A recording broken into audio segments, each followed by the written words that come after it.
Добрый день, уважаемые эксперты и участники конференции. Меня зовут Барнашова Исхан, и я учусь в 5 классе Барнусской средней школы Верхоянского района. И сегодня я представлю вам работу по теме правоотношения в якутских сказках. В детстве мама мне всегда рассказывала сказки разных народов. Будучи уже большим, я стал сам читать сказки, но больше всего я интересовался сказками народа Саха. Они мне более близки по сути, по быту. И как герой якутских сказок я люблю ходить на природу, рыбачить, охотиться и другое.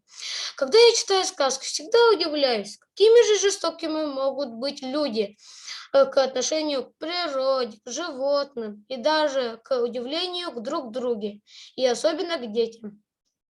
Э, И мне показалось, что в сказках всегда нарушаются права детей. Так у меня возник интерес к правам человека. После чего я решил исследовать якутские сказки и выявить с помощью анализа сказочных произведений примеры правоотношений сказочных героев. И это и есть цель моей работы.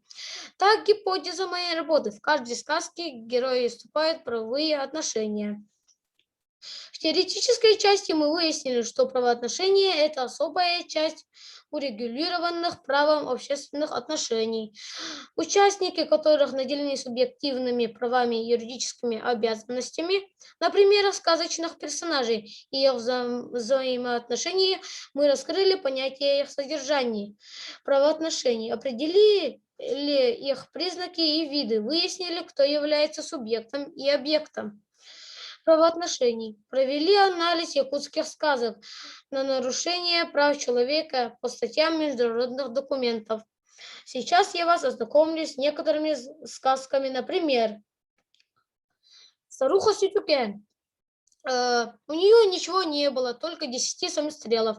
И этими 10 самострелами она охотилась на зайцев.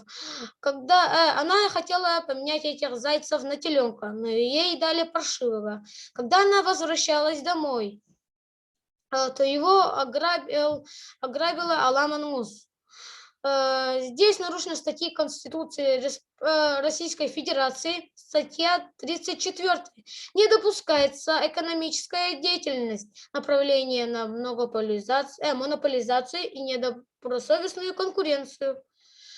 Старуха Хабарата и Аламанус. Это очень интересная сказка. Здесь нарушена статья Российской Федерации, статья 25. Жилище неприкосновенно. Никто не вправе проникать в жилище против воли проживающих в нем лиц, иначе в случаях, установленных ФС или на основании судебного решения. Дети, здесь эти дети остаются сиротами. Их дети умерли.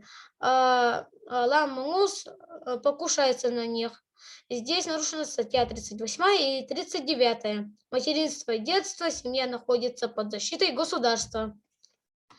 И в Конвенции статья 20 и 21. Ребенок, лишившийся семьи, имеет право на альтернативное попечение при установлении государства, обязаны позаботиться об интересах ребенка в соответствии с действующими законами. Старуха Бейберкен с 5 коровами. Здесь нарушена статья 22. Каждый имеет право на свободу и личную неприкосновенность от Саганьях. Здесь нарушена статья 9. Здесь его заставляли работать. Здесь нарушена статья 9. Государство обеспечивает, чтобы ребенок не разлучался со своими родителями вопреки их желанию. Сестры. Сестры, это очень интересная сказка. У их отца не было возможности их обеспечить, и он заманил их в лес и ушел. А сестры на завтрашний день играли у берега и нашли игрушку, и она оказалась детенышем Аббаса. Здесь нарушена статья 38. Забота о детях и их воспитании, равное право и обязанность родителей. Марбовор. Здесь нарушена статья 35. Право частной собственности охраняется законом. Никто не может быть лишен своего имущества. Он всегда обманывал и так дожил до старости.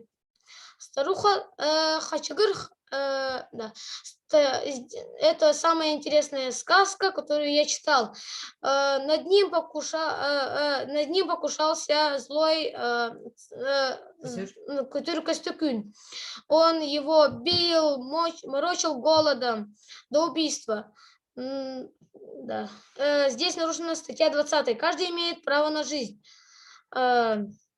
Теперь попробую привести примеры различных видов правоотношений в сказках по характеру воздействия или по функциям права. Виды правоотношений: регулятивные правоотношения, охранительные правоотношения. Примеры регулятивных правоотношений в сказках: старуха Бейберекен с 5 коровами, семейно-правовые отношения, брак дочки Бейберекена, Алтанку с Харджит Бергена, трудовые отношения, Чачагар нес службу Харджит Бергена, старуха Хабрата и Аламангус. Охранительные правоотношения.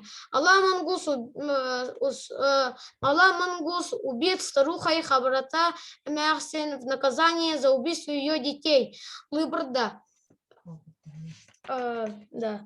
В заключении можно сделать вывод, что сказка – неиссякаемый источник для правового, нравственного и эстетического воспитания. За фантастичностью сказочной фабулы и вымысла скрываются реалистичные человеческие отношения. Таким образом, гипотеза о наличии в якутских сказках, сказочных произведениях правовых отношений подтвердилась. Спасибо за внимание.